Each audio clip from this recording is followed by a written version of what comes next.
Hello everyone, जैसा आप title देख चुके होंगे, आज के इस वीडियो में हम क्लियर करने वाले हैं biology test series part number 3, जिसमें हम सोल्व करेंगे एडवांस की, जो कि हमारा मोस्ट इंपॉर्टेंट टॉपिक है। तो इससे संबंधित जो भी मोस्ट इंपॉर्टेंट क्वेश्चंस बनते हैं उन सभी को यहाँ पर लिया गया है, इसलिए आपको वीडियो को एंड तक जरूर देखना है। ठीक है, चलो आज की वीडियो स्टार्ट करते हैं। आज कुछ नया सीख लेते हैं।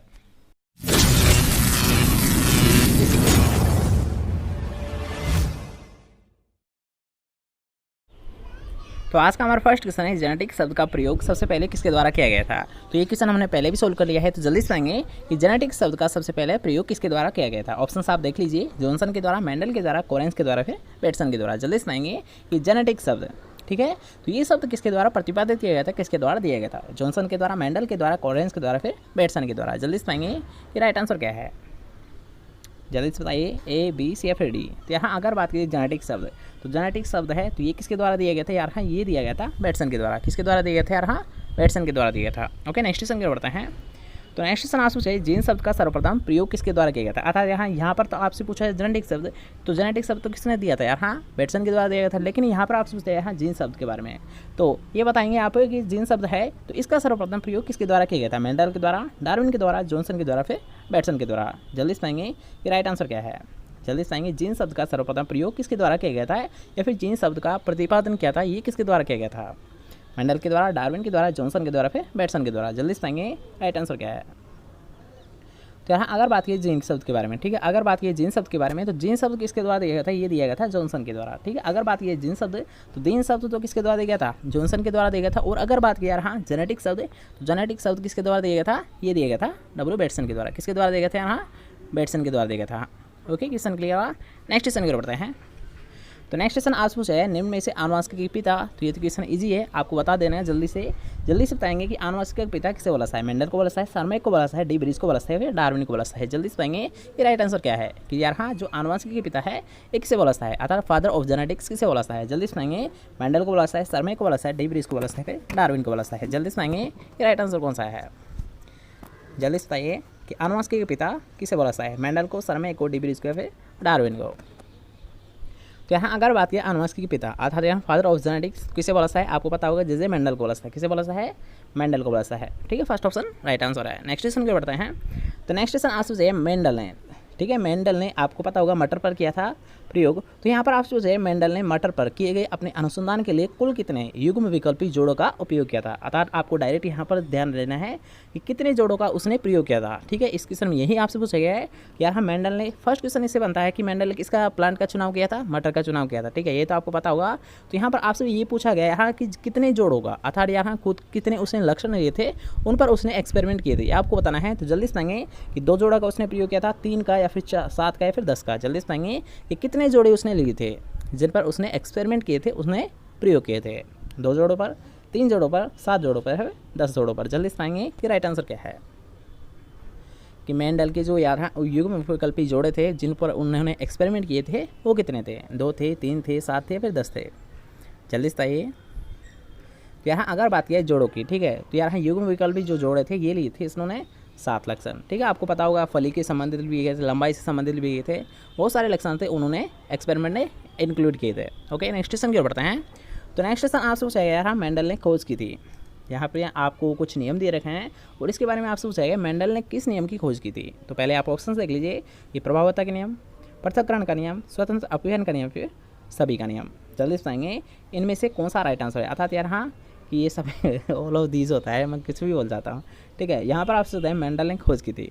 तो मेंडल ने किसकी खोज की थी, जल्दी से पाएंगे प्रभाविता के नियम की, पृथक्करण का नियम की, स्वतंत्र अपव्ययन का नियम की, फिर इन सभी की। जल्दी से पाएंगे राइट आंसर क्या है कि मेंडल ने खोज की थी प्रभाविता का नियम, पृथक्करण का नियम, स्वतंत्र अपव्ययन का नियम, फिर ऑल ऑफ दीज। जल्दी से पाएंगे राइट आंसर क्या है। तो यार अगर बात किया मेंडल ने, ठीक है, तो मेंडल ने इन सभी लक्षणों की खोज की थी। अर्थात यहाँ सभी नियम दिए थे। अगर बात किया प्रभाविता का नियम, तो ये भी मेंडल के द्वारा दिया गया। अगर बात करते हैं पृथक्करण का नियम, तो पृथक्करण का नियम भी किसके द्वारा दिया गया था, मेंडल के द्वारा ही दिया गया था। और अगर बात करते हैं स्वतंत्र अपव्ययन का नियम, तो ये भी किसके द्वारा दिया गया था, मेंडल के द्वारा ही दिया गया था। ओके, नेक्स्ट क्वेश्चन बढ़ते हैं। तो नेक्स्ट क्वेश्चन आपसे चाहिए टेस्ट क्रॉस के बारे में। ठीक है, यहाँ पर आपसे पूछा है टेस्ट क्रॉस क्या होता है, अर्थात परीक्षण संकरण किया जाता है। ये होता क्या है ये आपको पूछना है अर्थात बताना है। जल्दी से बताएंगे कि F1 का प्रभावी जनक के साथ क्रॉस करना होता है, F1 का अप्रभावी जनक के साथ क्रॉस करना होता है, प्रभावी और अप्रभावी जनक के साथ क्रॉस करना होता है, या फिर F1 संतति का किसी भी जनक के साथ क्रॉस करना होता है। अर्थात यार हाँ जल्दी से आपको बताना है कि टेस्ट क्रॉस होता क्या है। टेस्ट क्रॉस होता क्या है, F1 जो संतति होती है उसका प्रभावी जनक के साथ क्रॉस कराना, अप्रभावी जनक के साथ क्रॉस कराना, या फिर प्रभावी और अप्रभावी दोनों के साथ क्रॉस करवाना, या फिर F1 का किसी भी जनक के साथ क्रॉस करवाना। जल्दी से बताएंगे कि टेस्ट क्रॉस होता क्या है ये आपको बताना है। तो जल्दी से बताएंगे, ऑप्शंस आपको दे रखे हैं कि F1 जो जनरेशन अर्थात यहाँ जो भी आपकी संतति है उसका अगर यहाँ की प्रभावी जनक के साथ क्रॉस कराए उसे बोला जाता है, अप्रभावी जनक के साथ क्रॉस करवाता है उसे बोला जाता है, या फिर बोला जाता है दोनों के साथ, या फिर बोला जाता है किसी भी जनक के साथ। जल्दी से बताएंगे कि राइट आंसर क्या है। यहाँ अगर बात की टेस्ट क्रॉस के बारे में, ठीक है, अगर बात की टेस्ट क्रॉस तो टेस्ट क्रॉस बोला जाता है कौन सा आपका राइट आंसर होगा, यहाँ सेकंड ऑप्शन, ठीक है, जिसने भी कमेंट किया है उसका राइट आंसर है। क्योंकि यहाँ अगर बात किया टेस्ट क्रॉस के बारे में, अगर बात किया टेस्ट क्रॉस के बारे में तो टेस्ट क्रॉस क्या होता है यहाँ ये होता है F1 जो जनरेशन होती है, F1 जो संतति होती है तो उसका जो क्रॉस किया जाता है ये किया जाता है अप्रभावी जनक के साथ। किसके साथ किया जाता है यार, अप्रभावी जनक के साथ किया जाता है। इसके साथ साथ अगर आपसे बोलता है प्रभावी जनक के साथ तो प्रभावी जनक के साथ क्या कहलाता है यार, ये कहलाता है बैक क्रॉस। क्या कहलाता है, बैक क्रॉस कहलाता है। और अगर दोनों के साथ कराता है उसे बोला जाता है पूर्वज संकरण, ठीक है, दोनों के साथ कराते हैं तो उसे बोला जाता है पूर्वज संकरण। दोनों को याद है। अगर बात की अप्रभावी जनक की तो अप्रभावी जनक तो किसे बोला जाता है, टेस्ट क्रॉस को बोला जाता है। अगर बात की प्रभावी जनक तो बैक यानी जो प्रभावी जनक है ये किससे किया जाता है, बैक क्रॉस में किया जाता है। और अगर बात की दोनों से तो दोनों में किसका किया जाता है यहाँ, ये किया जाता है पूर्वज संकरण में। ठीक है, तीनों पॉइंट क्लियर है। नेक्स्ट क्वेश्चन की बढ़ते हैं। तो नेक्स्ट क्वेश्चन आपसे जो है अपूर्ण प्रभाविता की खोज हुई थी। अर्थात यहाँ पर आपको कुछ ऐसे ही बताना है, मेंडल से संबंधित क्वेश्चन है ये, ठीक है। डायरेक्ट आपको बताना है जो अपूर्ण प्रभाविता है तो इसकी खोज कब की गई थी। मेंडल की बात की गई थी, मेंडल से पूर्व की गई थी, मेंडल के द्वारा की गई थी, या फिर डार्विन के द्वारा की गई थी। जल्दी से बताएंगे कि जो अपूर्ण प्रभाविता है तो इसकी खोज कब हुई थी। मेंडल की बाद हुई थी, मेंडल के पूर्व हुई थी, मेंडल द्वारा की गई थी, या फिर डार्विन के द्वारा की गई थी। जल्दी से बताएंगे राइट आंसर क्या है। तो इसका राइट आंसर क्या होगा। अगर बात करें अपूर्ण प्रभाविता अर्थात जो इनकम्प्लीट डोमिनेंस होता है तो इसमें क्या होता है अपूर्ण प्रभाविता, तो ये दिया गया था मेंडल के बाद। और अगर बात करें किसके द्वारा तो कार्ल कोरेंस के द्वारा दिया गया था। किसके द्वारा दिया गया था यार, कार्ल कोरेंस के द्वारा दिया गया था। इसके साथ साथ एक और पॉइंट आपको ध्यान रखना है कि अगर आपसे बताया यार हाँ कार्ल कोरेंस के द्वारा तो ये दिया गया था, लेकिन अगर बात यह हाँ कि ये होता है एक मेंडल का अपवाद भी होता है। ठीक है, मेंडल ने जितने भी जो नियम दिए थे उनका अपवाद होता है। जैसे कि मान लीजिए प्रभाविता नियम है, ठीक है, जो प्रभाविता नियम होता है मेंडल का तो इसका ये अपवाद होता है। अर्थात यहाँ जो प्रभाविता होता है तो उसका नियम को ये उल्लेख नहीं करता है। अर्थात क्या करता है यार हाँ इसमें दोनों ही जनक, ठीक है, जो यानी मेल होता है और जो फीमेल होता है यानी दोनों जनक क्या करते हैं इसमें समान प्रकट होते हैं, समान अपने प्रभाव दर्शाते हैं। इसलिए क्या होता है यार हाँ कि जो अपूर्ण प्रभाविता होता है ये क्या होता है यार कार्ल कोरेंस के द्वारा दिया गया था और ये क्या होता है मेंडल का एक अपवाद होता है। ओके, क्वेश्चन क्लियर हुआ। नेक्स्ट क्वेश्चन की ओर बढ़ते हैं। तो नेक्स्ट क्वेश्चन आपसे पूछा गया है कि समलक्षणी अर्थात फिनोटाइप का अर्थ क्या होता है। अर्थात फिनोटाइप होता क्या है ये आपसे पूछा गया है। एक होता है जीनोटाइप, एक होता है फिनोटाइप। तो यहाँ पर आपसे पूछा है फिनोटाइप के बारे में, तो जल्दी से बताएंगे फिनोटाइप का अर्थ क्या होता है। अर्थात फिनोटाइप होता क्या है कि कोई भी संतति है उसकी बाहरी संरचना को बोला जाता है, संतति की आंतरिक संरचना को बोला जाता है, संतति की जीनी संरचना को बोला जाता है, फिर संतति के गुणसूत्रों की संरचना को बोला जाता है। अतः फिनोटाइप होता क्या है, जल्दी से बताएंगे फिनोटाइप का अर्थ क्या होता है। फिनोटाइप होता क्या है, संतति की बाहरी संरचना को बोला जाता है, आंतरिक संरचना को बोला जाता है, जीनी संरचना को बोला जाता है, फिर गुणसूत्रों की संरचना को बोला जाता है। जल्दी से बताएंगे कि फिनोटाइप होता क्या है। तो यहाँ अगर बात की फिनोटाइप तो फिनोटाइप क्या होता है, यहाँ कोई भी संतति है, ठीक है, मान लीजिए कोई सी भी संतति है तो उसके बाहरी लक्षणों को बोला जाता है। ठीक है, बाहरी लक्षण है अर्थात मान लीजिए कि जो बाहरी संरचना होती है, ठीक है, कौन सा है राइट आंसर, फर्स्ट ऑप्शन है। क्योंकि यार अगर बात की फिनोटाइप की तो फिनोटाइप क्या होते हैं बाहरी लक्षणों को दर्शाते हैं। ठीक है, बाहरी लक्षणों को किसके द्वारा दर्शाया जाता है, ये दिखाया जाता है फिनोटाइप के द्वारा। और अगर बात की आंतरिक जैसे कि जीनी संरचना हुई, ठीक है, जैसे कि हुई आंतरिक या फिर जीनी संरचना, तो क्या होती है यार हाँ ये होती है जीनोटाइप। क्या होता है यार हाँ अगर बात की जीनोटाइप तो जीनोटाइप क्या होते हैं आंतरिक संरचना को दर्शाता है अर्थात जीनी संरचना को दर्शाता है। लेकिन अगर बात की फिनोटाइप तो फिनोटाइप का मतलब होता है बाह्य संरचना को अर्थात जो बाहरी लक्षण होते हैं तो उनको वही प्रदर्शित करता है। ठीक है, क्वेश्चन क्लियर हुआ। नेक्स्ट क्वेश्चन की ओर बढ़ते हैं। तो नेक्स्ट क्वेश्चन आपसे जो है मेंडल द्वारा अपने प्रयोगों में जिस लक्षण का उपयोग किया गया वह कौन सा है। तो हमने अभी सोल्व किया था कि 7 लक्षणों को इसने चुनाव किया था, लेकिन इसमें से कौन सा एक लक्षण है जिसने उसने यानी उस पर एक्सपेरिमेंट किए थे उसके बारे में आपको बताना है। तो पहले आप ऑप्शंस देख लीजिए, उसके अकॉर्डिंग राइट आंसर बताइए कि पादप लंबाई लिया था उसने, बीज रंग लिया था, बीज चोल सतह ली थी, या फिर फल की लंबाई ली थी। जल्दी बताएंगे कि जो 7 जोड़े थे इनमें से कौन सा लक्षण इनमें इंक्लूडेड है, पादप लंबाई, बीज रंग, बीज चोल सतह, या फिर फल लंबाई। जल्दी बताएंगे राइट आंसर क्या है। तो यहाँ अगर बात करें मेंडल के द्वारा तो कौन सा लक्षण है यहाँ फर्स्ट ऑप्शन राइट आंसर, जिसने भी एक कमेंट किया है उसका राइट आंसर है। क्योंकि अगर बात किया यहाँ कौन सा तो पादप लंबाई को उसने इंक्लूड किया गया था। ठीक है, जैसे हमने अभी बताया था कि उसके 7 लक्षण से उसमें क्या थे पादप लंबाई भी एक था। तो कौन सा है right answer, first option. Okay, next question की ओर बढ़ते हैं। तो नेक्स्ट क्वेश्चन आपसे पूछा है स्वतंत्र अपव्ययन का नियम स्पष्ट होता है, अर्थात कब ये स्पष्ट होता है। स्वतंत्र अपव्ययन का नियम है ये कब स्पष्ट होता है, एक संकरण के द्वारा, द्विसंकरण के द्वारा, पारस्परिक क्रॉस के द्वारा, फिर परीक्षण क्रॉस के द्वारा। जल्दी बताएंगे कि स्वतंत्र अपव्ययन का नियम कब प्रदर्शित होता है, अर्थात कब स्पष्ट होता है, एक संकरण के द्वारा, द्विसंकरण क्रॉस के द्वारा, पारस्परिक क्रॉस के द्वारा, फिर परीक्षण क्रॉस के द्वारा। जल्दी बताएंगे कि राइट आंसर क्या है, ए, बी, सी या फिर डी। जल्दी बताएंगे स्वतंत्र अपव्ययन का नियम। तो यहाँ अगर बात की स्वतंत्र अपव्ययन का नियम तो ये होता है द्विसंकरण के द्वारा, ठीक है। अगर बात की कौन से किसके द्वारा होता है स्पष्ट, तो ये होता है द्विसंकरण क्रॉस के द्वारा। किसके द्वारा होता है, द्विसंकरण क्रॉस के द्वारा होता है। ओके, नेक्स्ट क्वेश्चन क्या बढ़ता है। तो नेक्स्ट क्वेश्चन आपसे है F1 PD, F1 जो PD होती है, जो जनरेशन होती है, तथा इसके किसी भी जनक के साथ। देखें अभी हमने बताया था इसके बारे में, ये क्वेश्चन आपको गलत नहीं होना चाहिए अगर आपने ध्यान दिया होगा। तो इसमें आपसे पूछा है F1 जनरेशन का इसके लिए किसी भी किसी भी जनक के साथ अगर क्रॉस करवाया जाता है तो उसे क्या बोला जाता है। F1 जनरेशन का अगर उसके जो पेरेंट होते हैं उनमें से किसी भी जनक के साथ अगर उसका क्रॉस करवाया जाता है उसको क्या बोला जाता है, ये आपसे पूछा है। जल्दी बताएंगे, इसके बारे में हमने अभी बताया था। परीक्षण क्रॉस बोला जाता है, पूर्व संकरण बोला जाता है, पारस्परिक क्रॉस बोला जाता है, फिर आउट क्रॉस बोला जाता है। जल्दी बताएंगे कि राइट आंसर क्या है, कि मान लीजिए कोई सी भी संतति है उसका अगर किसी भी जनक के साथ क्रॉस करवाया जा रहा है तो उसे किस नाम से जाना जाता है। जल्दी बताएंगे राइट आंसर क्या है, कि परीक्षण क्रॉस बोला जाता है, पूर्व संकरण बोला जाता है, पारस्परिक क्रॉस बोला जाता है, फिर आउट क्रॉस बोला जाता है। जल्दी बताएंगे राइट आंसर क्या है। तो यहाँ अगर बात की F1 जनरेशन की, ठीक है, अगर मान लीजिए F1 जनरेशन है इसका किसी भी संकरण के साथ क्रॉस करवाया जाता है तो उसे क्या बोला जाता है, यहाँ पूर्व संकरण क्रॉस बोला जाता है। सेकंड ऑप्शन राइट आंसर है, क्योंकि अगर बात की किसी भी यानी कोई सा भी जनक है तो उसके साथ जो क्रॉस करवाया जाता है उसे बोला जाता है पूर्व संकरण, जैसे कि हमने अभी बताया था। और अगर बात की F प्रभावी जो जनक होता है F प्रभावी जनक के साथ, तो F प्रभावी जनक के साथ क्या कहलाता है, टेस्ट क्रॉस कहलाता है। क्या कहलाता है, टेस्ट क्रॉस कहलाता है। ओके, क्वेश्चन क्लियर हुआ। नेक्स्ट क्वेश्चन बढ़ते हैं। तो नेक्स्ट क्वेश्चन आपसे पूछा है आनुवंशिकी, ठीक है, आनुवंशिक गुणों का पुनः संयोजन किस क्रिया के फलस्वरूप होता है। यहाँ पर आपसे पूछता है पुनः संयोजन, ठीक है, इस वर्ड को जरूर ध्यान रखना कि यहाँ पर आपसे पूछता है आनुवंशिक गुणों का पुनः संयोजन किस क्रिया के फलस्वरूप होता है। तो जल्दी बताएंगे कि आनुवंशिक गुणों का पुनः संयोजन किस क्रिया के फलस्वरूप होता है, अर्धसूत्री विभाजन के द्वारा, समसूत्री विभाजन के द्वारा, निषेचन के द्वारा, फिर असूत्री विभाजन के द्वारा। जल्दी बताएंगे राइट आंसर क्या है, असूत्री विभाजन के द्वारा, सूत्री विभाजन के द्वारा, निषेचन के द्वारा, फिर असूत्री विभाजन के द्वारा। जल्दी बताएंगे कि जो यहाँ आनुवंशिक गुणों का पुनः संयोजन किस क्रिया के द्वारा होता है। जल्दी बताइए। तो यहाँ अगर बात किया आनुवंशिक गुणों का पुनः संयोजन, ठीक है, तो ये होता है फर्स्ट ऑप्शन राइट आंसर है, क्योंकि अगर बात किया आनुवंशिक गुणों का पुनः संयोजन तो ये किसके द्वारा होता है, यहाँ अर्धसूत्री विभाजन के द्वारा होता है। किसके द्वारा होता है, अर्धसूत्री विभाजन के द्वारा होता है। नेक्स्ट क्वेश्चन की ओर बढ़ते हैं। तो नेक्स्ट क्वेश्चन आपसे है आनुवंशिकी के भौतिक सिद्धांत यानी भौतिक आधार क्या होता है, ठीक है। यहाँ पर आपसे आनुवंशिकी का, न कि जीवन का भौतिक आधार। यहाँ पर आपसे आनुवंशिकी का, तो इस वर्ड को ध्यान रखना, आनुवंशिकी, ठीक है, न कि जीवन का भौतिक आधार। जीवन का भौतिक आधार तो हमने पढ़ा था क्या होता है, जीवद्रव्य होता है। लेकिन अगर बात की आनुवंशिक भौतिक आधार की इकाई कौन सी होती है, ये आपको बताना है। तो जल्दी बताएंगे, पहले आप केंद्रक होता है, केंद्रिक होता है, गुणसूत्र होता है, फिर डीएनए होता है। जल्दी बताएंगे कि आनुवंशिकी का भौतिक आधार किसे माना जाता है, केंद्रक को, केंद्रिक को, गुणसूत्र का, फिर डीएनए को। जल्दी बताएंगे राइट आंसर क्या है, कि आनुवंशिकी का भौतिक आधार किसे बोला जाता है, केंद्रिक को, केंद्र को, गुणसूत्र का, फिर डीएनए को। जल्दी बताएंगे राइट आंसर क्या है।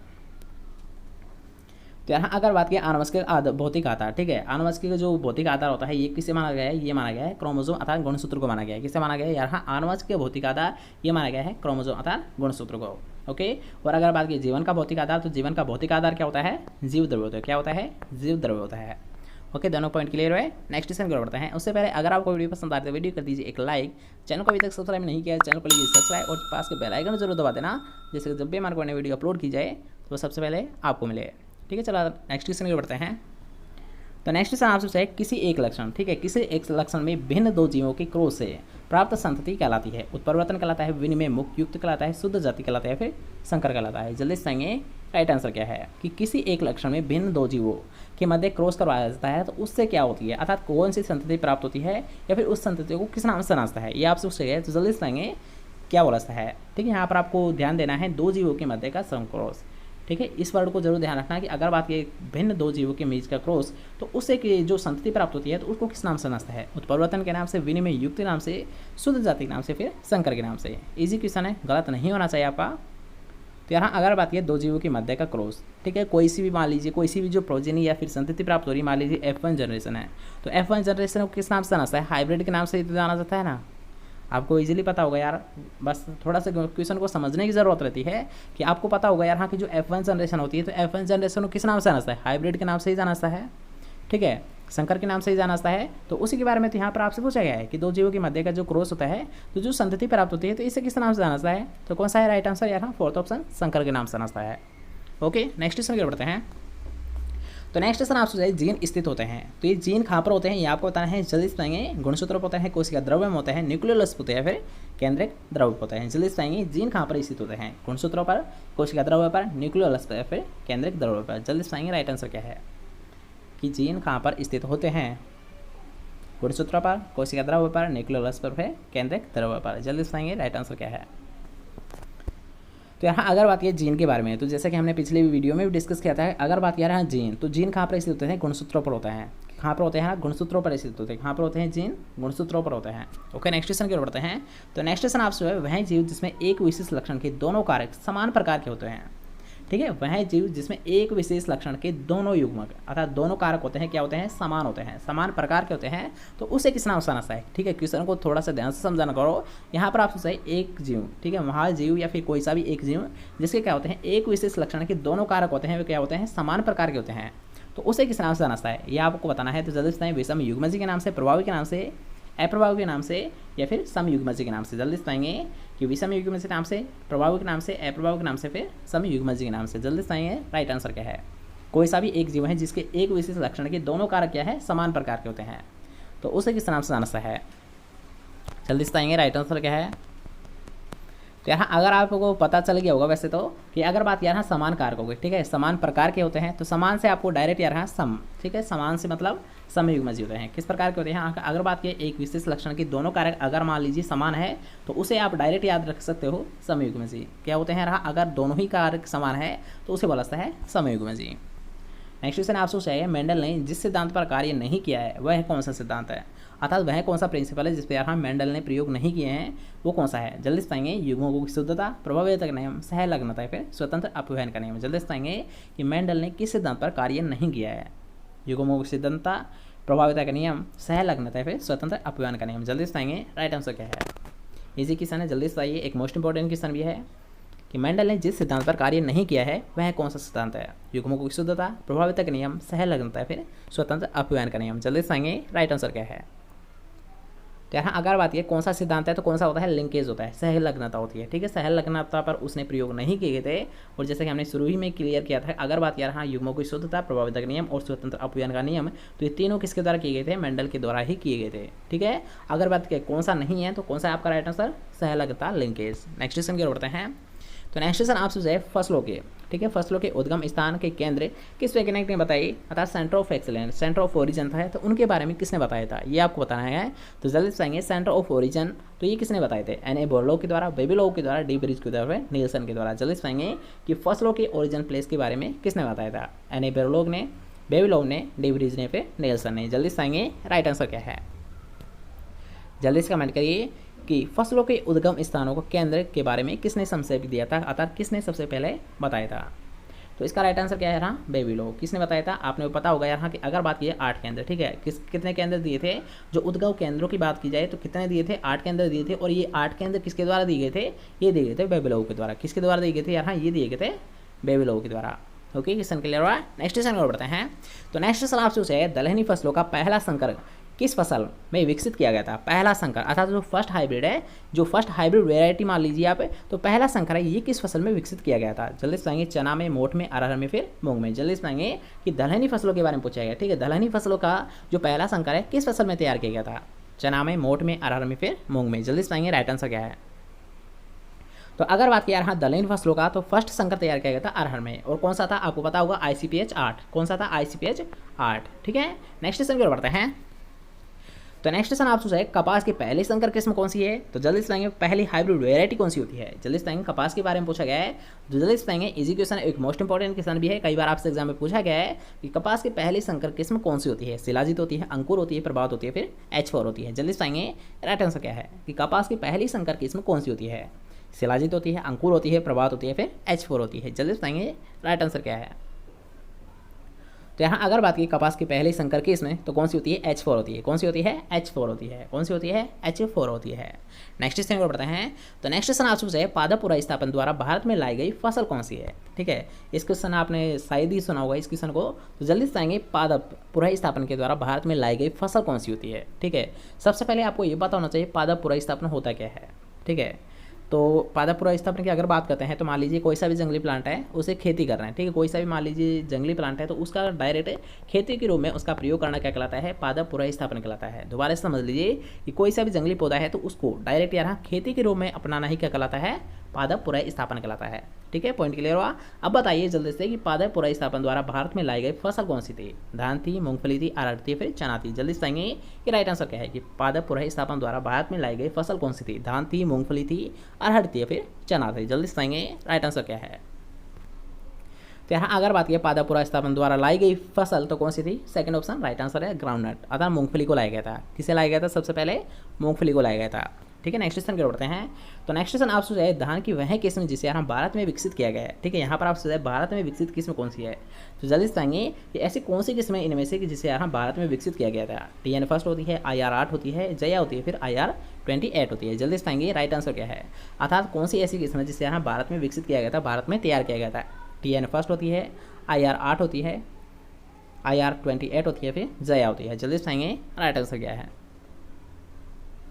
जल्दी बताइए। तो अगर बात की यार हाँ कि धान की वह किस्म जिसे भारत में विकसित किया था तो कौन सी थी, आपको पता होगा यहाँ जया थी। कौन सी थी यार, हाँ जया थी, और जिसका सेकंड नाम क्या होता है यार, मिरेकल राइस के नाम से इसे जाना जाता है। ठीक है, इसको भी ध्यान रखना कि अगर आपसे मिरेकल राइस के नाम से किसे जाना जाता है तो मिरेकल राइस के नाम से किसे जाना जाता है, जया को ही जाना जाता है। किसे जाना जाता है यार, हम मिरेकल राइस के नाम से ये जाना जाता है जया को। ठीक है, क्वेश्चन क्लियर हुआ। नेक्स्ट क्वेश्चन को बढ़ते हैं। तो नेक्स्ट बाजरा का उत्पत्ति स्थान कौन सा होता है, तो आपको बताना है यार बाजरा का ओरिजिन प्लेस के बारे में। जल्दी बताएंगे बाजरा का ओरिजिन प्लेस क्या है। चीन होता है, भारत होता है, मैक्सिको होता है, फिर अफ्रीका होता है। जल्दी बताएंगे कि बाजरे का ओरिजिन प्लेस क्या होता है। चीन होता है, भारत होता है, मैक्सिको होता है, फिर अफ्रीका होता है। जल्दी बताएंगे, एक अच्छा क्वेश्चन है, एक कॉमन भी क्वेश्चन है और कई बार आपसे एग्जाम में पूछा भी गया है। तो जल्दी बताएंगे बाजरा का ओरिजिन प्लेस तो क्या होता है, आपको पता होगा यार अगर बात की बाजरा तो इसका ओरिजिन प्लेस क्या होता है, फोर्थ ऑप्शन राइट आंसर है यार अफ्रीका होता है। क्या होता है, अफ्रीका होता है। ओके, नेक्स्ट क्वेश्चन की ओर बढ़ते हैं। तो नेक्स्ट क्वेश्चन आपसे पूछा है विपुंसन क्रिया में पुष्प के कौन से भाग को हटाया जाता है। ठीक है, विपुंसन क्रिया में, ठीक है, आपको बताना है यार हाँ विपुंसन क्रिया में तो जल्दी से पुष्प के कौन से भाग को, कौन से हिस्से को हटा दिया जाता है, मादा भाग को, नर भाग को, अंडाशय को, फिर बाहरी दल को। जल्दी बताएंगे कि विपुंसन क्रिया में पुष्प के कौन से भाग को हटा दिया जाता है, मादा भाग को, नर भाग को, अंडाशय को, फिर बाहरी दल को। जल्दी बताएंगे राइट आंसर क्या है, जल्दी बताइए राइट आंसर क्या होगा कि विपुंसन क्रिया में पुष्प के कौन से भाग को हटा दिया जाता है, मादा भाग को, नर भाग को, अंडाशय में फिर या फिर बाहरी दल को हटा दिया जाता है। जल्दी बताएंगे राइट आंसर क्या है।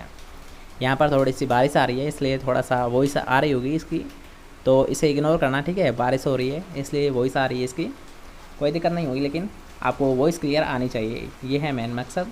तो यहाँ पर आपसे पूछा यहाँ विपुंसन क्रिया के बारे में। ठीक है, अगर बात की विपुंसन क्रिया के बारे में तो विपुंसन क्रिया, ठीक है, अगर बात की विपुंसन जिसे यहाँ एमास्कुलेशन के नाम से आता है तो एमास्कुलेशन में क्या आता है। ठीक है, जो नर प्लांट होता है या नर भाग होता है तो इसे हटा दिया जाता है, जैसे कि हमने बताया था पुंकेसर को हटा दिया जाता है, और पुंकेसर क्या होते हैं, नर भाग होते हैं। ठीक है, पुंकेसर को हटा दिया जाता है और पुंकेसर क्या होते हैं, नर भाग होते हैं। अर्थात राइट आंसर कौन सा है, सेकंड ऑप्शन क्या होता है यहाँ, कौन से भाग को हटा दिया जाता है, नर भाग को हटा दिया जाता है, अर्थात पुंकेसर को हटा दिया जाता है। ओके, नेक्स्ट क्वेश्चन की ओर बढ़ते हैं। तो नेक्स्ट क्वेश्चन आपसे उत्परिवर्तन शब्द का प्रयोग सर्वप्रथम किस वैज्ञानिक के द्वारा किया गया था। तो जल्दी बताएंगे उत्परिवर्तन शब्द अर्थात यहाँ जो म्यूटेशन वर्ड है। ठीक है, जो म्यूटेशन वर्ड है तो ये शब्द किसके द्वारा प्रतिपादित किया गया था, किसके द्वारा दिया गया था, ह्यूगो डुबरेज के द्वारा, सल के द्वारा, मेंडल के द्वारा, फिर C.T. पटेल के द्वारा। जल्दी बताएंगे कि राइट आंसर क्या है कि उत्परिवर्तन शब्द का प्रयोग सर्वप्रथम किस वैज्ञानिक के द्वारा किया गया था, ह्यूगो डुबरेज के द्वारा, सल के द्वारा, मेंडल के द्वारा, फिर C.T. पटेल के द्वारा। जल्दी बताएंगे राइट आंसर क्या है। तो यहाँ अगर बात किया म्यूटेशन वर्ड, ठीक है, अगर बात किया म्यूटेशन वर्ड तो ये दिया गया था यहाँ, ये दिया गया था ह्यूगो डुबरेज के द्वारा। उत्परिवर्तन शब्द किसके द्वारा दिया गया था, ह्यूगो डुबरेज के द्वारा दिया गया था। ओके, नेक्स्ट क्वेश्चन को बढ़ते हैं। तो नेक्स्ट क्वेश्चन आपसे है बहुगुणिता। ठीक है, आपसे पूछा है बहुगुणिता का प्रयोग लिए जाने वाले कारक का नाम बताइए। अर्थात यहाँ बहुगुणिता, ठीक है, आपको एक वर्ड जरूर दिया है, बहुगुणिता में प्रयोग किए जाने वाले कारक कौन सा है। एल्कोहल होता है, गामा किरण होती है, कोल्चिसिन होता है, फिर पैराफिन होता है। जल्दी बताएंगे कि बहुगुणिता में प्रयोग आने वाला कारक कौन सा होता है। एल्कोहल होता है, गामा किरण होती है, कोल्चिसिन होता है, फिर पैराफिन होता है। जल्दी बताएंगे राइट आंसर क्या है कि बहुगुणिता का प्रयोग किए जाने वाला कारक कौन सा होता है। एल्कोहल होता है, गामा किरण होती है, कोल्चिसिन होता है, फिर पैराफिन होता है। जल्दी बताएंगे राइट आंसर क्या है। तो कौन सा होता है? अगर बात किया बहुगुणिता, तो यहाँ बहुगुणिता में, ठीक है, बहुगुणिता में प्रयोग कैसा है? कोलचिसिन का। किसका प्रयोग कैसा है? कोलचिसिन का प्रयोग कैसा है? किसका प्रयोग कैसा है? कोलचिसिन का प्रयोग कैसा है? ओके। और इसका अगर बात किया है क्या प्रयोग कैसा है, तो इसका यहाँ गुणसूत्र की डबलिंग करने के लिए। किसका प्रयोग कैसा है? यहाँ अगर बात की कोलचिसिन है, तो कोलचिसिन का प्रयोग कैसा है? यहाँ गुणसूत्र की डबलिंग करने के लिए। किसके लिए कैसा है? गुणसूत्र की डबलिंग करने के लिए। ओके, नेक्स्ट क्वेश्चन क्या बढ़ते हैं। तो नेक्स्ट क्वेश्चन आपसे पूछा गया है कि निम्न में से कौन सी विधि संकरण की नहीं है, अर्थात यहाँ हाइब्रिडाइजेशन की नहीं है। ये आपको बताना है, तो जल्दी बताएंगे कि कौन सी ऐसी विधि जो यहाँ संकरण की नहीं है अर्थात हाइब्रिडाइजेशन की नहीं है। जल्दी बताएंगे राइट आंसर कौन सा होगा। मास सिलेक्शन होता है, बैक क्रॉस होता है, पेडिग्री मेथड होता है, फिर प्योरलाइन मेथड होता है। बैक टू नहीं होता है बल्कि बैक क्रॉस होता है, ठीक है। तो यहाँ पर आपको बताना है कि संकरण की विधि कौन सी नहीं होती है। Mass selection, back cross, pedigree method या फिर प्योरलाइन सिलेक्शन। जल्दी बताएंगे राइट आंसर क्या है कि निम्न में से कौन सी विधि संकरण की विधि नहीं है। Mass selection, back cross, pedigree method या फिर प्योरलाइन सिलेक्शन। जल्दी बताएंगे राइट आंसर क्या है। तो यहाँ अगर बात यह संकरण की विधि नहीं है तो कौन सी है? Fourth option right answer. अगर बात की संकरण की विधि कौन सी नहीं है तो कौन सी होती है? प्योरलाइन सिलेक्शन होता है। कौन सी नहीं है? यहाँ प्योरलाइन सिलेक्शन नहीं है, बल्कि ये तीनों मेथड क्या होते हैं? संकरण आता हाइब्रिडाइजेशन के मेथड होते हैं। जैसे कि मास सिलेक्शन हुआ, बैक क्रॉस हुआ, पेडिग्री मेथड, ये क्या होते हैं? हाइब्रिडाइजेशन के ही मेथड होते हैं। नेक्स्ट क्वेश्चन क्या बढ़ते हैं। तो नेक्स्ट क्वेश्चन आपसे पूछा गया है कि संगरोध अर्थात यहाँ क्वारंटाइन, ठीक है, जो क्वारंटाइन होता है तो ये क्या होता है? क्वारंटाइन किससे संबंधित होता है? कीट से होता है, रोग से होता है, खरपतवार से होता है, फिर इन सभी से होता है। जल्दी बताएंगे कि राइट आंसर क्या है कि क्वारंटाइन या फिर संगरोध होता है ये किससे संबंधित होता है? कीट से होता है, रोग से होता है, खरपतवार से होता है, फिर इन सभी से होता है। जल्दी बताएंगे कि राइट आंसर क्या है कि संगरोध होता क्या है? संगरोध किससे संबंधित होता है? जल्दी बताएंगे। तो यहाँ अगर बात है संगरोध, ठीक है, अगर बात है क्वारंटाइन तो ये क्या होता है? कीट और रोग फिर खरपतवार, कीट, रोग, खरपतवार इन सभी से संबंधित होता है। अर्थात राइट आंसर कौन सा है? Fourth option. जिसने भी कमेंट किया है फोर्थ, उसका राइट आंसर, क्योंकि अगर बात किया संगरोध, तो संगरोध यहाँ कीट, रोग और खरपतवार इन तीनों की रोकथाम करने के लिए किया जाता है। संगरोध क्या होता है? कीट, रोग और खरपतवार इन तीनों की रोकथाम करने के लिए किया जाता है। जैसे अगर बात करते हैं इसके एग्जाम्पल के तौर पर, तो मान लीजिए कोई सा भी प्लांट है, ठीक है, मान लीजिए कि कोई सा भी प्लांट है जो कि सुंदर है, इसका एग्जाम्पल आप जलकुंभी मान सकते हो, ठीक है। मान लीजिए जलकुंभी है, ठीक है, जलकुंभी को दूसरे देशों से लाया गया था इसके अच्छे गुणों के कारण, लेकिन जलकुंभी भारत में आकर क्या किया? एक खरपतवार का रूप धारण कर लिया। इसलिए क्या है, इसका एक अच्छा एग्जांपल है। अगर बात की क्वारंटाइन, अगर मान लीजिए क्वारंटाइन नहीं किया जाता है, अगर मान लीजिए क्वारंटाइन नहीं किया जाता है तो उससे क्या होती है? ये जैसी प्रॉब्लम आ जाती है, जैसे कि जलकुंभी हुआ, जैसे कि हमने बताया जलकुंभी आ गई थी अच्छे गुणों के कारण, लेकिन यहाँ पर आकर क्या होगी? ये खरपतवार में चेंज हो गई। इसलिए यहाँ ये क्या होता है? अगर क्वारंटाइन नहीं किया जाता है, अगर संगरोध नहीं किया जाता है, उसकी ये प्रॉब्लम होती है। लेकिन अगर बात की संगरोध, तो इसमें क्या होता है? यहाँ की मान लीजिए कोई सा भी प्लांट आ रहा है, ठीक है, कोई दूसरे देश से आ रहा है, कोई सी भी कंट्री से आ रहा है, तो उसका पहले एक संगरोध किया जाता है। उसे सबसे पहले उसकी जांच की जाती है, सब कुछ उसकी जांच की जाती है कि इसमें किसी प्रकार का कोई कीट तो नहीं है, किसी प्रकार का कोई रोग तो नहीं है, और या फिर किसी प्रकार का वीड तो नहीं है। इस सभी की यहाँ जांच पहले की जाती है। उसके बाद में उसको एंट्री दी जाती है, उसे प्रवेश दिया जाता है, उसे एक्सेप्ट किया जाता है देश में लाने के लिए, ठीक है। इसी का मतलब होता है क्वारंटाइन। ओके, समझ आ गया? संगरोध होता क्या है? यहाँ कीट, रोग और खरपतवार इन तीनों के रोकथाम के लिए संगरोध किया जाता है। ओके, नेक्स्ट क्वेश्चन जो बढ़ता है। तो नेक्स्ट क्वेश्चन आपसे है 2n व nm क्रम क्या होता है? अर्थात यहाँ 2n दे रखा है और n दे रखा है, तो इनका नाम आपको बताना है। 2n क्या होता है और n क्या होता है, इनको आपको बताना है क्रमशः है, ठीक है। सबसे पहले आपको बताना है 2n के बारे में, उसके बाद में बताना है n के बारे में। जल्दी सुनाएंगे राइट आंसर क्या होता है कि 2n क्या होता है? अगुणित, बहुगुणित होते हैं, द्विगुणित, अगुणित होते हैं, द्विगुणित, बहुगुणित होते हैं, फिर इनमें से कोई नहीं। जल्दी सुनाएंगे कि राइट आंसर क्या है कि 2n और n को क्रमशः क्या बोला जाता है? इनके क्या नाम होते हैं? अगुणित, बहुगुणित, द्विगुणित, अगुणित, द्विगुणित, बहुगुणित या फिर इनमें से कोई नहीं। जल्दी बताएंगे राइट आंसर क्या है। तो यहाँ अगर बात किया 2n, तो 2n क्या होता है? द्विगुणित होता है। नाम से इस पर 2n बराबर द्विगुणित। अगर बात किया n, तो n क्या होता है? अगुणित होता है। क्या होता है? अगुणित होता है। अतः राइट आंसर कौन सा है? Second option. अगर बात किया 2n, तो 2n तो क्या होता है? हाँ, द्विगुणित होता है। और अगर बात किया n, तो n क्या होता है? अगुणित होता है। क्या होता है? n अगुणित होता है। ओके, क्वेश्चन क्लियर हुआ? नेक्स्ट क्वेश्चन क्या बढ़ता है।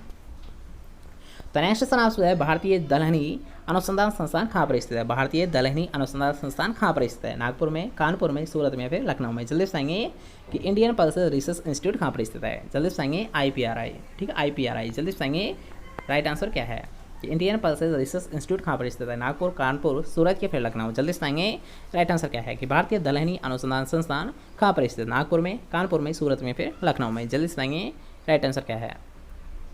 तो यहाँ अगर बात किया IPR अर्थात इंडियन पल्सेस रिसर्च इंस्टीट्यूट के बारे में, तो ये कहाँ पर स्थित है? कानपुर, उत्तर प्रदेश में। कहाँ पर स्थित है? यहाँ कानपुर, उत्तर प्रदेश में स्थित है। ठीक है, अगर बात की भारतीय दलहनी अनुसंधान संस्थान तो ये कहाँ पर स्थित है, कानपुर उत्तर प्रदेश में स्थित है। ओके, नेक्स्ट क्वेश्चन की ओर बढ़ते हैं।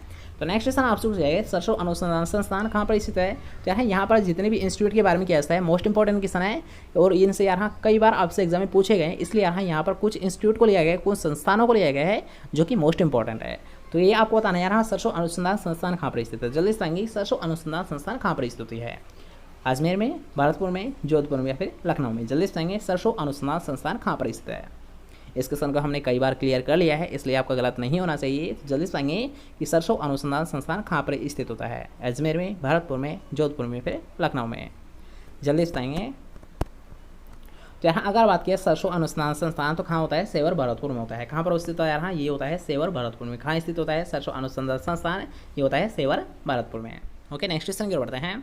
तो नेक्स्ट क्वेश्चन आपसे पूछा है राष्ट्रीय बीजीय मसाला अनुसंधान केंद्र कहाँ पर स्थित है। राष्ट्रीय बीजीय मसाला अनुसंधान केंद्र कहाँ पर स्थित है। तो पहले आप ऑप्शंस दे लीजिए, उसके अकॉर्डिंग राइट आंसर बताइए कि जोधपुर में, कालीकट केरल में, लखनऊ में या फिर अजमेर में। जल्दी से आएंगे, राष्ट्रीय बीजीय मसाला अनुसंधान केंद्र कहाँ पर स्थित है, जोधपुर में, कालीकट में, लखनऊ में, फिर अजमेर में। जल्दी से आएंगे, राइट आंसर क्या होगा कि राष्ट्रीय बीजीय मसाला अनुसंधान केंद्र कहाँ पर स्थित है। ऑप्शंस देख लीजिए, जल्दी से कमेंट करिए। तो यहाँ अगर बात करें राष्ट्रीय बीजीय मसाला अनुसंधान संस्थान की तो कौन सा होगा राइट आंसर। जिसने भी फोर्थ कमेंट किया है उसका राइट आंसर, क्योंकि अगर बात करें राष्ट्रीय बीजीय मसाला अनुसंधान केंद्र तो ये कहाँ पर स्थित है, तबीजी अजमेर में स्थित है। कहाँ पर स्थित है, तबीजी अजमेर में स्थित है। कहाँ पर स्थित है, तबीजी अजमेर में स्थित है। ठीक है, इसको भी जरा ध्यान रखना कि कहाँ पर स्थित है, तबीजी अजमेर में स्थित है। ओके, राष्ट्रीय बीजीय मसाला अनुसंधान संस्थान ये होता है तबीजी अजमेर में। नेक्स्ट क्वेश्चन की ओर बढ़ते हैं। तो नेक्स्ट क्वेश्चन आपसे है ट्रिटिकल किसका संकर होता है। तो ये भी एक अच्छा क्वेश्चन है, जल्दी से आएंगे। ट्रिटिकल किसका संकर होता है, अर्थात किसके क्रोध से ये तैयार किया गया था। और ट्रिटिकल क्या होता है, इसके बारे में एक पॉइंट जरूर ध्यान रखना, यहाँ पहला मानव निर्मित धान्य होता है। क्या होता है, पहला मानव निर्मित धान्य फसल होती है। क्या होती है, पहला मानव निर्मित धान्य फसल होती है। क्या होती है, धान्य फसल होती है। ठीक है, तो यहाँ पर आप सोचते हैं क्रॉस, तो जल्दी से आएंगे ट्रिटिकल को किसके क्रॉस से प्राप्त किया गया था, गेहूँ और जौ के, गेहूँ और राई के, जौ इंटू राई के, या फिर सरसों एवं गेहूँ के। जल्दी से आएंगे, राइट आंसर क्या है। तो इसकी हमने एक शॉर्ट ट्रिक भी बताई थी, गराती। ठीक है, गराती हमने इसकी शॉर्ट ट्रिक बताई थी। जल्दी से आएंगे, राइट आंसर कौन सा होगा, ए, बी, सी या फिर डी। जल्दी से आएंगे। तो यहाँ अगर बात करें गराती, तो गराती से आप डायरेक्ट याद रख सकते हो, यहाँ गेहूँ इंटू राई के क्रॉस से किसे प्राप्त किया गया था, ट्रिटिकल को प्राप्त किया गया था। अतः यहाँ गेहूँ इंटू राई के क्रॉस से ट्रिटिकल को प्राप्त किया गया था। अतः राइट आंसर कौन सा है, गेहूँ इंटू राई, सेकंड ऑप्शन। कौन सा है राइट आंसर, सेकंड ऑप्शन। ठीक है, ये तो हमारी वही शॉर्ट ट्रिक गराती क्या होती है, यहाँ गेहूँ इंटू राई की क्रॉस से ट्रिटिकल को प्राप्त किया जाता है। और इससे जैसे कि हमने अभी बताया था, यहाँ मोस्ट इंपॉर्टेंट क्वेश्चन बनता है कि पहली मानव निर्मित धान्य फसल कौन सी होती है। तो कौन सी होती है, ट्रिटिकल ही होती है। पहली मानव निर्मित धान्य फसल कौन सी होती है, ट्रिटिकल ही होती है। ओके, नेक्स्ट क्वेश्चन की ओर बढ़ते हैं। तो नेक्स्ट क्वेश्चन आपसे है सोयाबीन अनुसंधान संस्थान कहाँ पर स्थित है। जल्दी से आएंगे, सोयाबीन अनुसंधान संस्थान कहाँ पर स्थित होता है, इंदौर में, भोपाल में, कोटा में, फिर कानपुर में। जल्दी से आएंगे, राइट आंसर क्या है कि सोयाबीन अनुसंधान संस्थान कहाँ पर स्थित होता है, इंदौर, भोपाल, कोटा या फिर कानपुर। जल्दी से आएंगे, राइट आंसर क्या होता है कि सोयाबीन अनुसंधान संस्थान कहाँ पर स्थित है, इंदौर में, भोपाल में, कोटा में, फिर कानपुर में। जल्दी से आएंगे, राइट आंसर क्या होगा। तो यहाँ अगर बात की सोयाबीन अनुसंधान संस्थान तो ये कहाँ पर स्थित है, फर्स्ट ऑप्शन राइट आंसर है। कहाँ पर स्थित होता है, यहाँ अगर बात की है सोयाबीन अनुसंधान संस्थान तो ये होता है इंदौर में। कहाँ पर स्थित होता है, इंदौर में स्थित होता है। ओके, नेक्स्ट क्वेश्चन की ओर बढ़ते हैं। तो नेक्स्ट क्वेश्चन आपसे होता है पादप पुनर्स्थापन कारण कौन सा आया था, अर्थात कौन सा वेड आया था। ठीक है, यहाँ पर एक वर्ड मिस है, तो यहाँ पर आप सोचते कौन सा वेड आया था। जल्दी से आएंगे कि पादप पुनर्स्थापन के द्वारा कौन सा वेड आया था, 87, पार्थेनियम, जलकुंभी या फिर ये सभी। जल्दी से आएंगे, राइट आंसर क्या है कि पादप पुनर्स्थापन के कारण कौन सा आया था, कौन से वेड आए थे, 87, पार्थेनियम, जलकुंभी या फिर उपयुक्त सभी। जल्दी से आएंगे कि भारत में ऐसा कौन सा वेड है जो कि यहाँ पादप पुनर्स्थापन के कारण आया था। तो यहाँ इसका राइट आंसर है फोर्थ। ओके, जिसने कमेंट किया है फोर्थ अर्थात उपयुक्त सभी राइट आंसर है, क्योंकि अगर बात किया 87, पार्थेनियम और जलकुंभी तो इन तीनों क्या होता है, इनके अच्छे लक्षणों के कारण लाया गया था। लेकिन ये क्या होते हैं, जैसे ही इनको भारत में लाया गया ये अपने खराब गुण दर्शाने लगे, अर्थात ये क्या हुआ कि ये वीड में कन्वर्ट हो गए। इसलिए यहाँ अगर बात की पादप पुनर्स्थापन के कारण कौन से वीड आए थे, तो यहाँ 87 हुआ, पार्थेनियम हुआ और जलकुंभी, ये सभी आए थे। ठीक है, क्वेश्चन क्लियर। नेक्स्ट क्वेश्चन की ओर बढ़ते हैं। तो नेक्स्ट क्वेश्चन आपसे है भारत में आलू का पछेती अंगमार रोग कहाँ से आया था। ठीक है, यहाँ पर आपसे पूछा लेट ब्लाइट के बारे में। पछेती अंगमार मतलब लेट ब्लाइट, जो कि यहाँ मोस्ट इंपॉर्टेंट क्वेश्चन बनता है इससे लेट ब्लाइट से। जो दलते हैं यहाँ जो लेट ब्लाइट होता है ये रोग कहाँ पर आया था, अर्थात कहाँ से आया था भारत में, अमेरिका से, रूस में, यूरोप से या फिर दक्षिणी अमेरिका से। जल्दी से बताएंगे कि लेट ब्लाइट जो डिजीज होती है आलू की ये कहाँ से आती है, किस देश से आई थी, अमेरिका से, रूस से, यूरोप से या फिर दक्षिणी अमेरिका से। जल्दी से बताएंगे, राइट आंसर क्या है। तो यहाँ अगर बात किया लेट ब्लाइट, तो सबसे पहले आपको ये पता होना चाहिए लेट ब्लाइट होता कैसा है। तो यहाँ ये होता है फाइटोप्थेरा इन्फेस्टेंस के द्वारा। किसके द्वारा होता है? फाइटोप्थेरा इन्फेस्टेंस के द्वारा होता है। किसके द्वारा होता है यार? मोस्ट इंपॉर्टेंट क्वेश्चन बनता है कि लेट ब्लाइट किससे होता है, तो ये होता है यहाँ फाइटोप्थेरा इन्फेस्टेंस के द्वारा। एक और बात देख लीजिए, फाइटोप्थेरा इन्फेस्टेंस के द्वारा होता है। और अगर बात करते हैं ये किस देश से आया था, तो यार जो आलू की जो लेट ब्लाइट डिजीज है ये आई थी यूरोप से। कहाँ से आई थी? यूरोप से आई थी। Okay, question clear. और नेक्स्ट क्वेश्चन को बढ़ते हैं। तो नेक्स्ट क्वेश्चन आपसे है कि धान की TN फर्स्ट किस्म का विकास कहाँ से हुआ, अर्थात किस देश से किया गया था? TN फर्स्ट है वो किस्म है, तो इसका विकास कहाँ से किया गया था, इसका डेवलपमेंट कहाँ से किया गया था, ये आपसे पूछा गया है। तो जल्दी से पाएंगे फिलीपींस से, ताइवान से, मनीला से, फिर भारत से। जल्दी से पाएंगे कि राइट आंसर क्या है कि जो TN फर्स्ट वेराइटी है तो इसको कहाँ से रिलीज किया गया था, कहाँ से इसका विकास किया गया था। जल्दी से पाएंगे फिलीपींस से, ताइवान से, मनीला से, फिर भारत से। जल्दी से पाएंगे राइट आंसर क्या है? TN first. तो इसका राइट आंसर यहाँ जिसने भी बी कमेंट किया है उसका राइट आंसर, क्योंकि यहाँ अगर बात की TN फर्स्ट है तो इसको रिलीज किया गया था ताइवान के द्वारा। किसके द्वारा विकास किया गया था? अगर बात किया TN फर्स्ट है तो नाम में ही स्पष्ट हो रहा है, ठीक है, TN फर्स्ट। और ये TN क्या होता है? ताइवान होता है, ठीक है, TN क्या होता है? ताइवान होता है, अर्थात ताइवान फर्स्ट है, नाम से स्पष्ट होता है। अगर बात किया विकास की तो TN फर्स्ट का जो विकास किया गया था ये किया गया था ताइवान के द्वारा। ओके, नेक्स्ट क्वेश्चन की ओर बढ़ते हैं। तो नेक्स्ट क्वेश्चन आपसे गन्ने का नोबलीकरण करने वाले वैज्ञानिक कौन से हैं? ये भी एक अच्छा क्वेश्चन बनता है कि नोबेलाइजेशन। तो जल्दी से पाएंगे शुगर का जो नोबेलाइजेशन किया है ये किस वैज्ञानिक के द्वारा किया गया था? बार्बर और वेंकटरमन के द्वारा, जॉनसन के द्वारा, मेंडल के द्वारा, फिर MS स्वामीनाथन के द्वारा। जल्दी से पाएंगे कि राइट आंसर क्या है कि गन्ने का नोबेलाइजेशन किया गया था ये किसके द्वारा किया गया था? बार्बर और वेंकटरमन के द्वारा, जॉनसन के द्वारा, मेंडल के द्वारा, फिर MS स्वामीनाथन के द्वारा। जल्दी से पाएंगे राइट आंसर क्या है? तो ये आपको पता होगा अगर बात किया है नोबेलाइजेशन के बारे में, ठीक है। अगर बात की जाए नोबेलाइजेशन तो ये किया गया था बार्बर और वेंकटरमन के द्वारा। किसके द्वारा किया गया था? फर्स्ट ऑप्शन राइट आंसर है। अगर बात किया है हाँ गन्ने का नोबेलीकरण है तो ये क्या था? बार्बर और वेंकटरमन के द्वारा, ठीक है। आप चाहे बार्बर को याद रखो या ना रखो लेकिन वेंकटरमन को जरूर याद रखना है, ठीक है। ये ऑप्शंस में आपको ज़्यादा देखने को मिलता है। अगर बात किया गन्ने का नोबेलीकरण है तो यहाँ किसके द्वारा किया जाता है? ज़्यादातर आपको याद रखना है वेंकटरमन के द्वारा, और ज़्यादा हो सके तो दोनों को याद रखो, लेकिन आपको नहीं होता है तो आपको एक याद रखना है स्पेशली यहाँ वेंकटरमन, ठीक है। ये इसको जरूर याद रखना है कि नोबेलाइजेशन, तो नोबेलाइजेशन किसके द्वारा किया गया था? वेंकटरमन के द्वारा किया गया था, ठीक है। नेक्स्ट क्वेश्चन को बढ़ते हैं जो कि आज का हमारा लास्ट क्वेश्चन है कि गन्ने का उद्गम स्थान कौन सा होता है? तो जल्दी से पाएंगे गन्ने का ओरिजिन प्लेस क्या होता है? चीन होता है, ब्राजील होता है, क्यूबा होता है, फिर न्यू गिनी होता है। जल्दी से पाएंगे और इसका ओरिजिन प्लेस क्या होता है? शुगर केन का। जल्दी से पाएंगे शुगर केन ओरिजिन प्लेस किसे माना गया है? चीन को, ब्राजील को, क्यूबा को, फिर न्यू गिनी को। जल्दी से पाएंगे राइट आंसर को है A, B, C या फिर D। जल्दी से पाएंगे A, B, C या फिर D।